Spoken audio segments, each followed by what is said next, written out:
I'll say it. I was wrong. We don't date at our level of vibration. What we put out does not come back.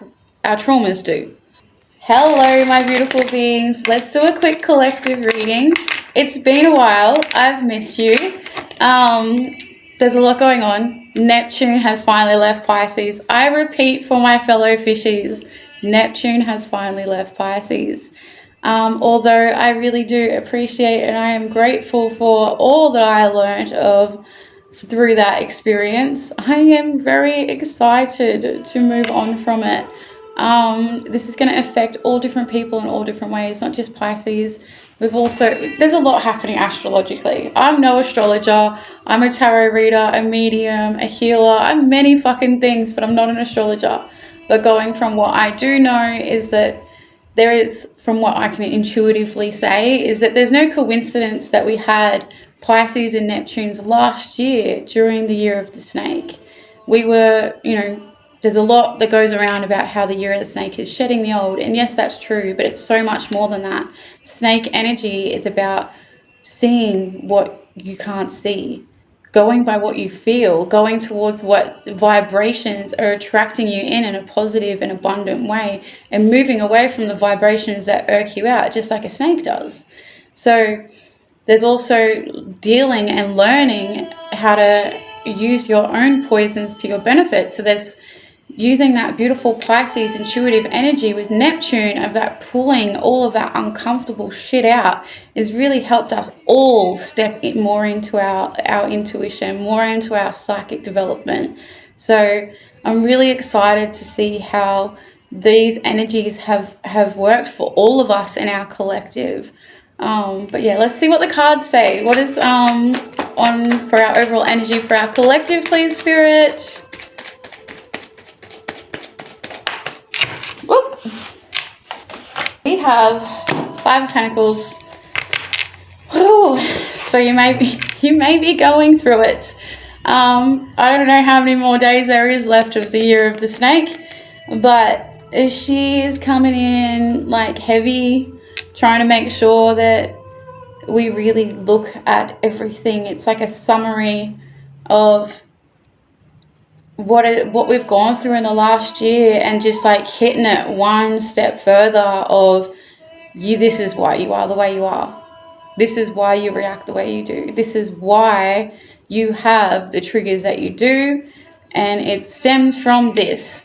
This is shadow work doing its beautiful, beautiful job. Shadow work has such a creepy name to it, but it's really one of the best things you can fucking do for yourself. We all have shadow. We all have a dark side. And when we learn how to wade the waters of that and the heaviness of it and really look at it under a microscope, we can go take what like our subconscious reactions and be living in like autopilot because of our, the past traumas and experiences we've had. We're in like a bit of an autopilot and we're just reacting. We're going through the world just reacting. And then when we do that shadow work, we can go, oh, this is why I react to that. Now I can become aware of why I am the way I am and make sure it doesn't actually fuck me up anymore. I can turn it into something that makes me powerful, not something that makes me reactive. And this is what I'm feeling with this. Can I get a little bit more though? We've got Three of Cups. One more. So you may be figuring out why you are attracted to a certain crowd, a certain type of person.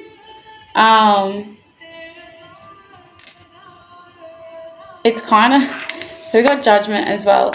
So how do I go into the Spirit? So this to me looks like you have, our vibration, yes, our vibe attracts our tribe, but so do our traumas. So a big lesson I have learnt over the last, half a year of stepping back into the dating world is that we don't date at our vibration. I'll say it, I was wrong. We don't date at our level of vibration. What we put out does not come back. Our traumas do. What we have not dealt with comes back at us. And I've been doing a few readings that are also very resonant with this, this energy, where until we get shown all of the parts of ourselves that we need to heal through our relationships, eventually we get to a point where we get to be taught how to be loved, how to accept love. But until then, we get the lessons that we need before that. So it's like, hey, if you're someone who straight out the gate got love, the love of your life, and they just taught you how it means to be loved fully and unconditionally and wholeheartedly in a healthy way for who you truly are, and you get to grow and progress together and evolve, but for the rest of us, that is not the case. The case is that relationships are here to help us grow and evolve, and until we get to that stage where we've gone through all of that shit and we realize why sometimes we're attracted to people that aren't the best for us, and we get to heal that and we get to work through that. Sometimes maybe you can even work through it with someone like that who's going to grow and progress with you. Other times you don't get that. You get somebody who's just literally going to reflect back to you the healing that you need to do within yourself. And this is what this looks like.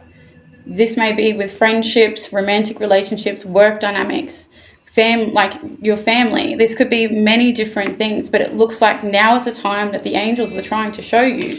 Literally, the angels are trumpeting from the skies that this is why you are the way you are. This is why you're attracted to this. This doesn't mean that you're fucked up. This actually just means that you are a subject to your environment, and this was your environment, and this is why you are the way you are.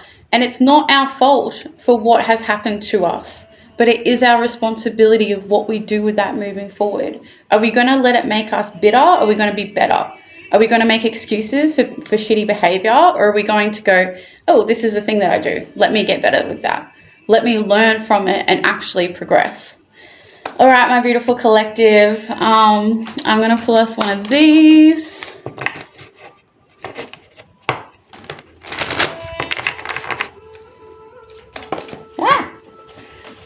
All the cards jumping on the floor today. Sun and stars.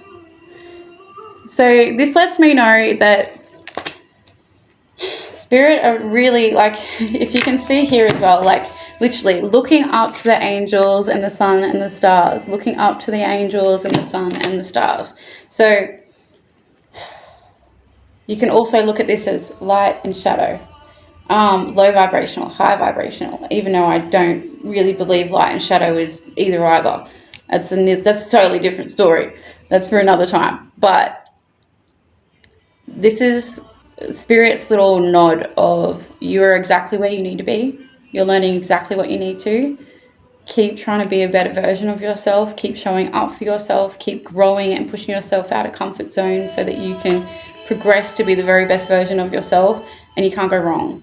Spirit have your back, and they're watching you with pride. Thank you so much. I love you guys. I'll see you next time. Bye.